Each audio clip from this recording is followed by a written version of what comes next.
Tomorrow is April 25th, also known as Anzac Day. Why is that important? Because tomorrow marks the anniversary of the first campaign of Australian and New Zealand troops to go abroad and fight in Gallipoli in Turkey in 1915.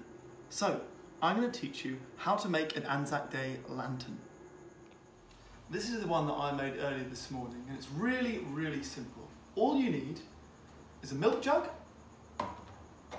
3 pens, definitely black, definitely red, other colours it's sort of up to you, 1 set of scissors, and a can. The first thing you're going to need is your plastic milk carton. Now, as you can see, I've taken all the stickers off mine. That's really important, and although we only use the bottom half of it, I want you to keep the lid. After plastic bags, these little things are the biggest cause of pollution in our oceans. There are some incredible ways to recycle them. In Australia, there's a charity called Envision Hands, which will turn just 500 of these into a synthetic hand. So don't throw them away. So take your scissors, and what we're going to do is we're going to make a cut just about here into our jug. So the first cut's a little bit tricky. Pinch a little bit between your forefinger and thumb, and then just cut it. Once you've made that first cut, just feed that in and make your way all the way around.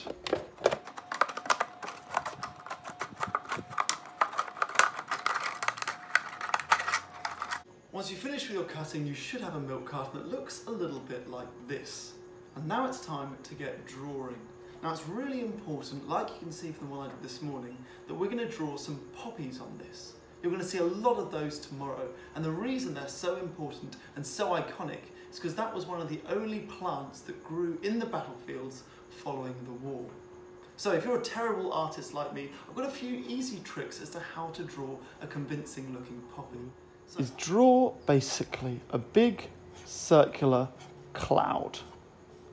Don't worry about it being too tidy. Nice big circular cloud with a dot in the middle which you'll colour in. And you can make some of these lines go to the middle. Doesn't really matter how many.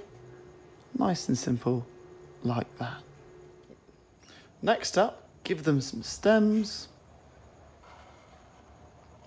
Then we're going to colour these in red.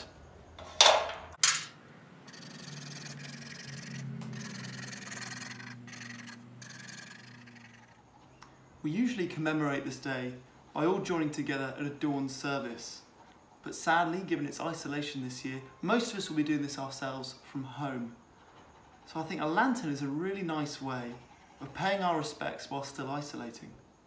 So what I want us to do is, once we've made these, is to put them in our windowsills and light them first thing in the morning to light up your window. Hopefully, if lots of other kids do it in our street, then we'll be able to see everyone's lanterns all through the road. Once you've coloured your poppies in, why not add a little bit of colour by drawing some grass underneath them? Now you can be as artistic as you want, draw whatever you like on these, but I'm going to try and keep it as simple as I can because I'm really, really bad at drawing. And there are 4 sides to decorate, so be as creative as you want to be. I've got my poppies here, put a sign of the cross here with the date, more poppies here, and then of course another cross with "Lest we forget" written underneath it. And that's the most important thing. We can never ever forget, particularly tomorrow, about all of the troops who gave their lives for us to live peacefully. So make that, pop your little candle in the middle and leave it outside, and have a lovely Anzac Day. Thanks for watching.